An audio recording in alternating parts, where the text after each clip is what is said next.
Netanyahu hoped to arrive at these elections enrobed in an embrace of Donald Trump. What he promised Israelis was total victory over Hamas in Gaza. What he has brought them is failure. Failed wars on three fronts: in Lebanon, in Gaza, and in Iran. And if the public doesn't remember this in October 27th when they go to vote, then I don't know what's going to change the public's mind in Israel. Donald Trump could lose patience with him at some point, and if he does, I don't think Trump cares that Netanyahu's facing elections.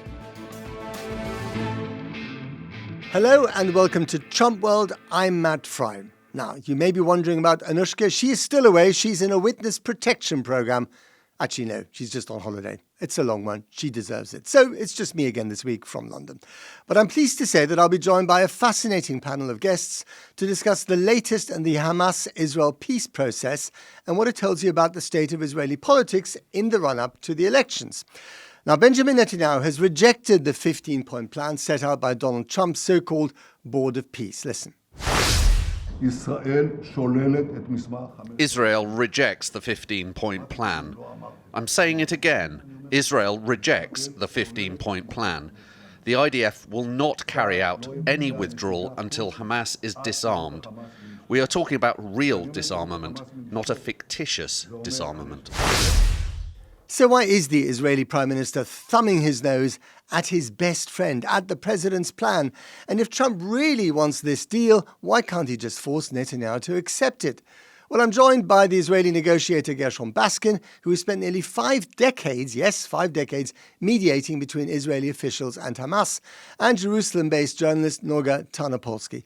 Gershon, Noga, welcome to both of you. So the 15-point plan mooted, I think, a week ago. With the usual Trump bombast, he said it was the best deal ever and it was going to, make waves. And there hasn't been such an incredible document for God knows how long. Hamas accepted it, sort of. The right-wingers in Israel said, we're not so sure. And then the prime minister came out a few days ago and said, it's not going to happen. Gershon, does he mean what he said and why is he saying it? No, look, first of all, the 15-point plan was tabled by the mediators more than 2 months ago. According to what I was told by senior members of the Board of Peace, it was actually drafted by the mediators, by Qatar, Egypt, and Turkey. It was called the Mladenov Plan. Nikolai Mladenov, the Bulgarian diplomat, who's the director general or the commissioner in charge of the National Committee for the Administration of Gaza, was named for him, but in reality it was done by the mediators. All along, it was assumed by the Americans and the Board of Peace that Israel would go along with it and that the problem was Hamas. And then Hamas, after 2 months, was forced into the deal by the mediators. They put a lot of pressure on him.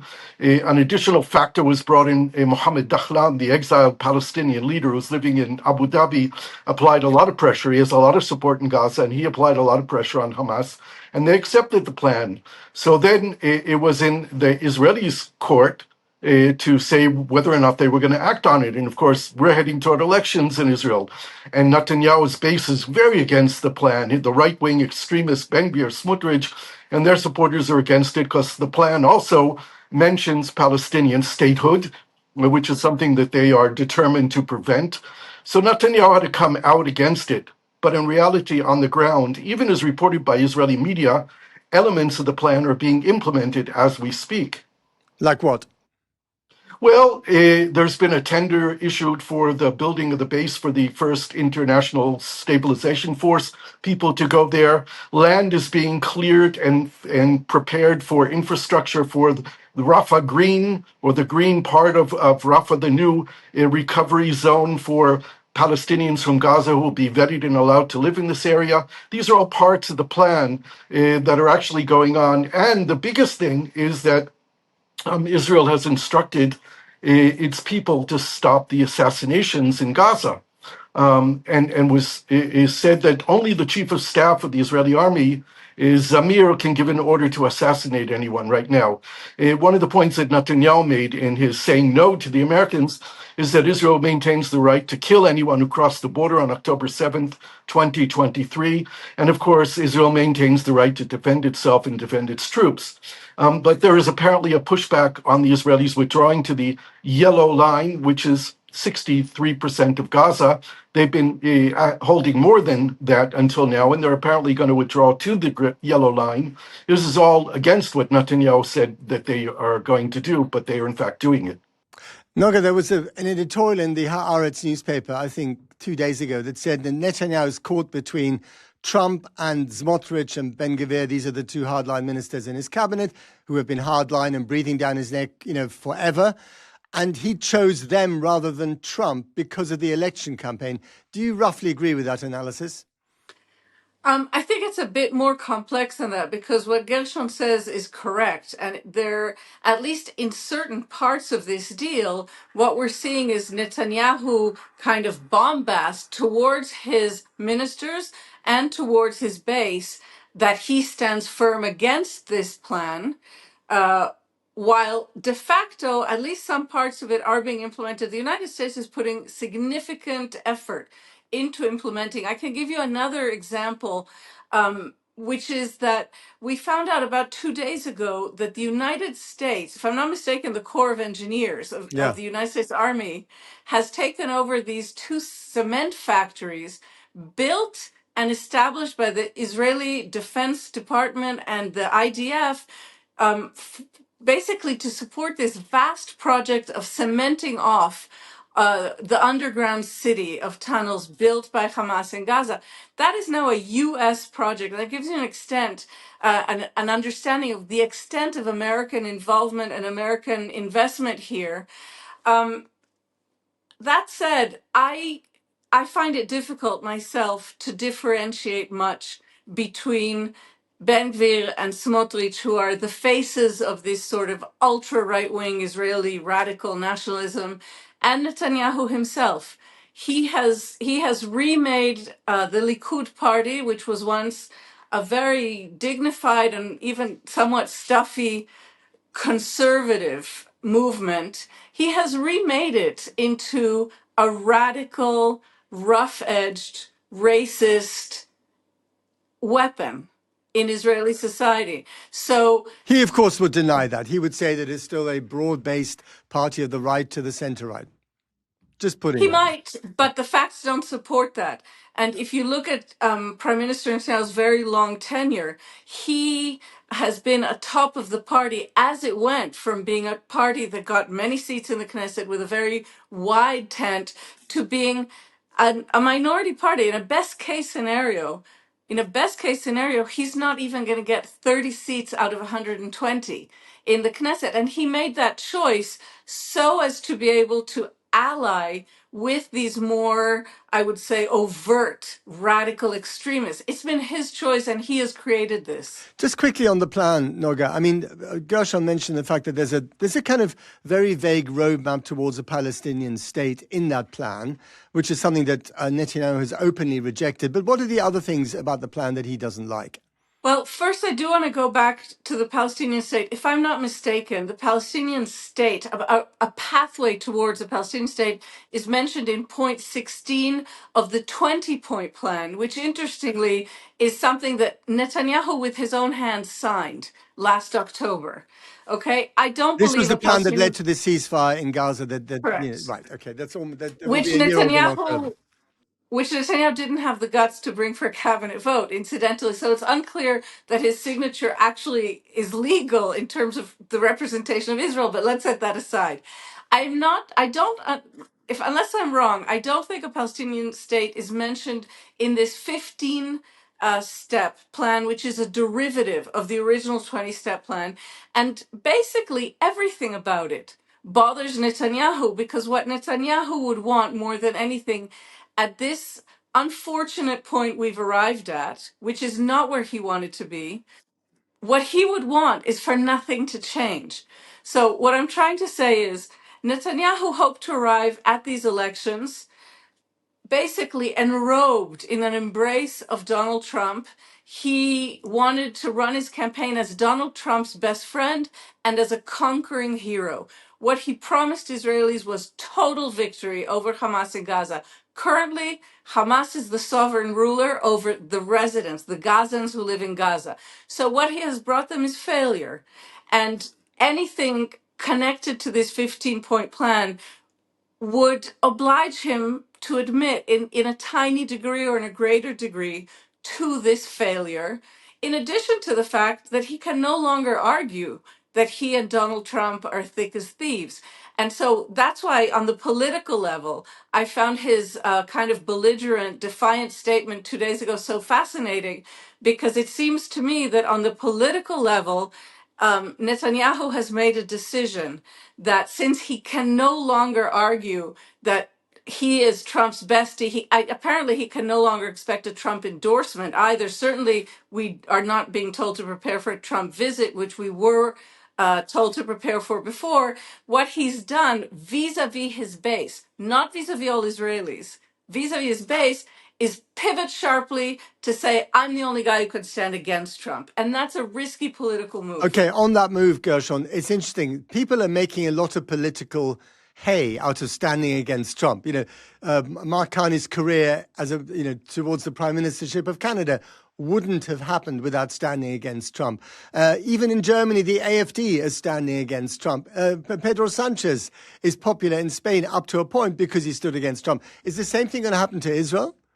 No, definitely not. Israel is a completely different case here.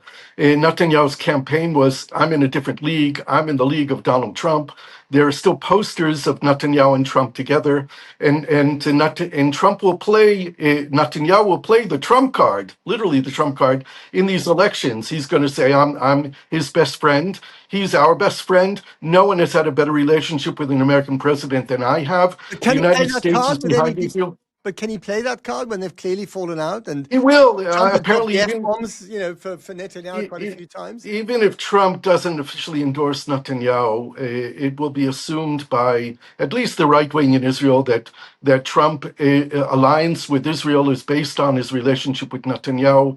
I don't think we will see any overt Trump statements against Netanyahu, and people won't read into the last visit of being different than other visits that he's had in the past with just the two of them sitting together in the Oval Office and a press conference and the red carpet and all. Trump and Netanyahu are in a league of their own in Israeli politics. We'll see if the Trump administration engages more deeply with the other potential replacements of Netanyahu, and particularly Gadi Eisenkot. And Gadi Eisenkot is a respected person in Israel. He's not so well known in the White House, and he doesn't have the polished English that Netanyahu has. So communication is a bit different with Trump and his people than with Netanyahu. And just remind us quickly who he is. I mean, he's been mentioned in the media quite a lot. Former chief of staff of the Israeli army, someone who is a difficult candidate for Netanyahu because he's a person who projects integrity and honesty. In fact, the name of his party is connected to honesty. And one of the difficulties of Netanyahu in his campaign is that it's difficult to find people to speak badly against this man. So to sum it up, you've got Netanyahu, who's never been a military guy, never fought. He was not the military hero that his deceased brother was. And that's always been, you could argue, his weak point, but he was very clever. No, but he was an officer in an elite combat unit when he was a soldier. But he wasn't a military hero in the way, or he wasn't very senior in the military. And of course, his family is tainted with the accusations of corruption, right? These are not, in contrast to the kind of terrible loss and tragedy of the Eisenkot family. I can imagine that is a rich seam to exploit for Eisenkot's party and a rich seam for the Israeli electorate to connect with. But just to get back to the Gaza deal.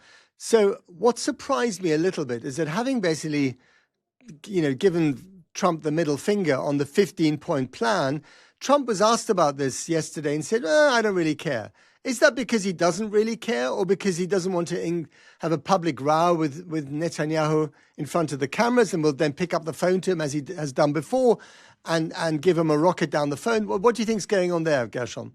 I know that the team of the Board of Peace, Mladenov and other people on his team, had a very difficult meeting with Netanyahu and his team last week for about 2 hours.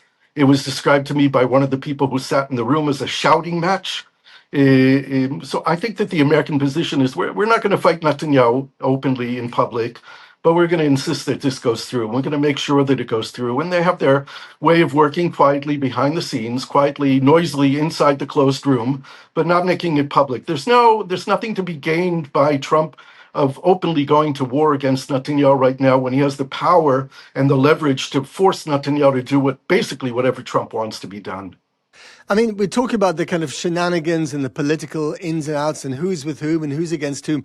What we're not talking about, and we should talk about it now, is, the 2.2 million Palestinians trying to eke out some kind of survival. Let's not even call it a dignified living, in tents, without proper, running water or sewage or medical facilities, let alone jobs or a horizon of statehood or anything for that matter.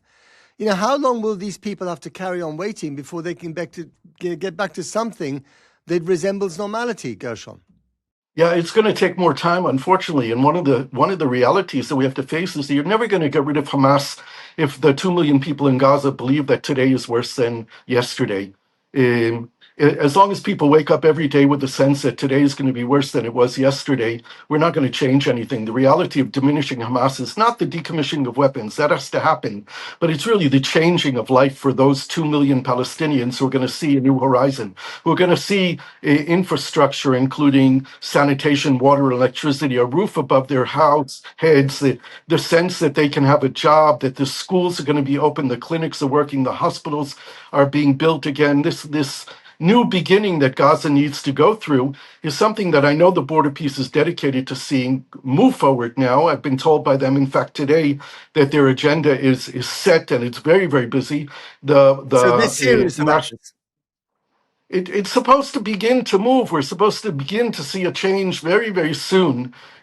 But we've heard this for a number of months already. And Noga, without that move, without the Palestinians, feeling that the Border Peace is actually working on their behalf, there's no way that Hamas will be, any less popular. I mean, at the moment, that's all they've got to cling on to, whether they like it or not.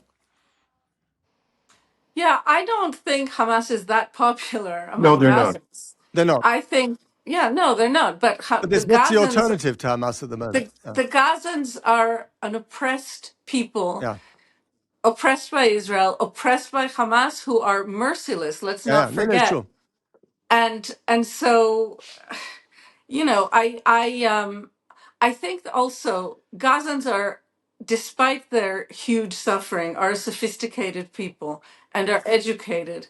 And I believe that in Gaza, there's a pretty widespread understanding that ahead of the Israeli elections, very little is likely to change for them.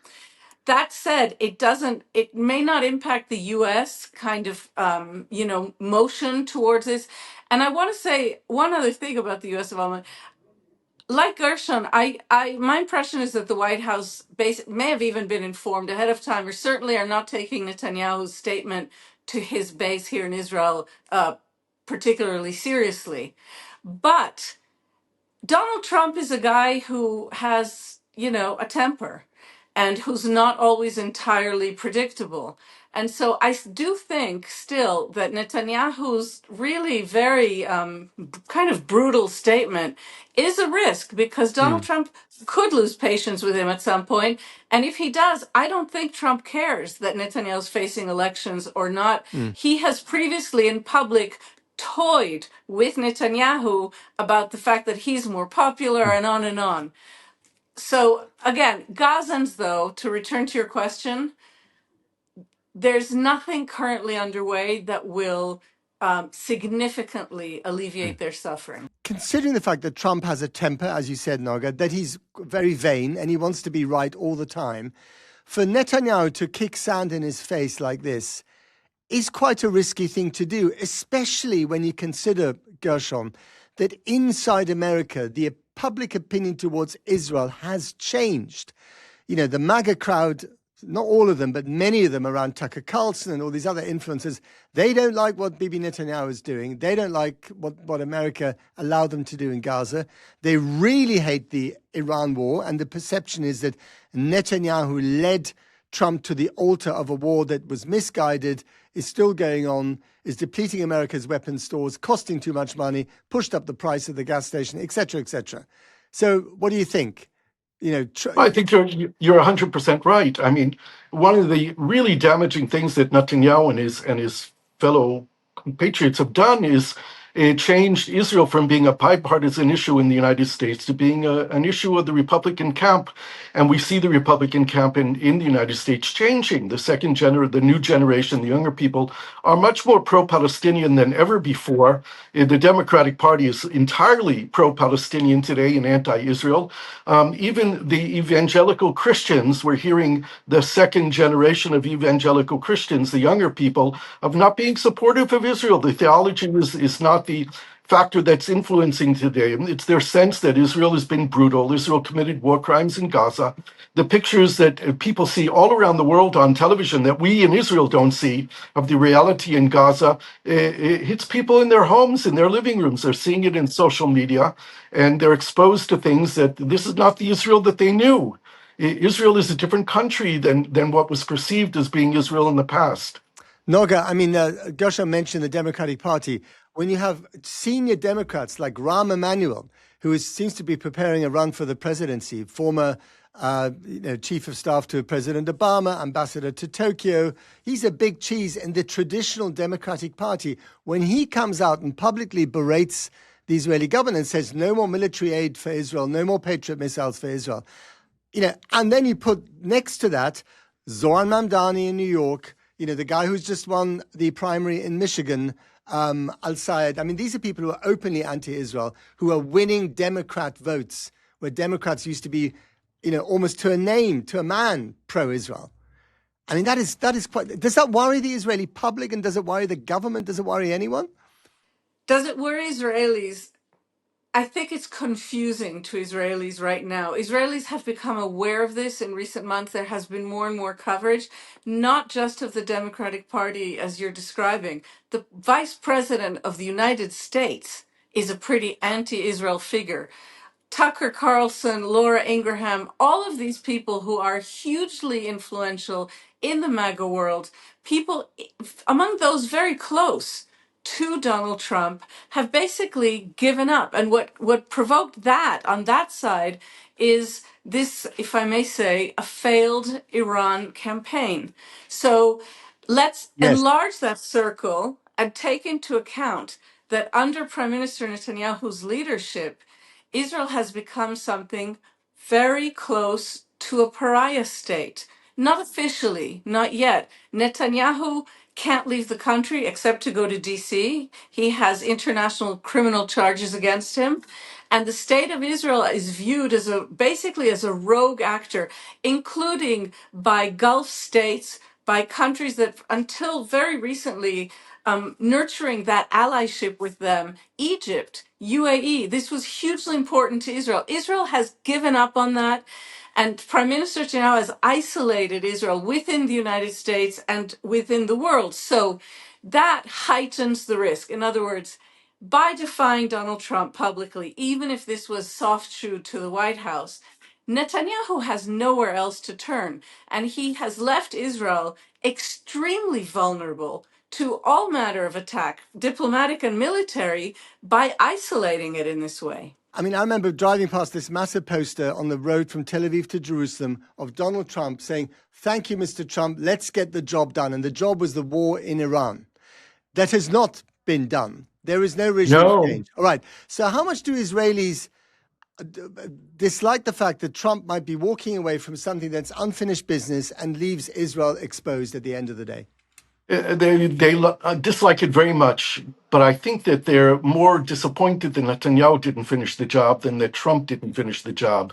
I mean, Netanyahu is the one who claimed ultimate victory, and we're going to do this. We're going to bring the regime down in Iran. We're going to take out the enriched uranium, and none of that has been done.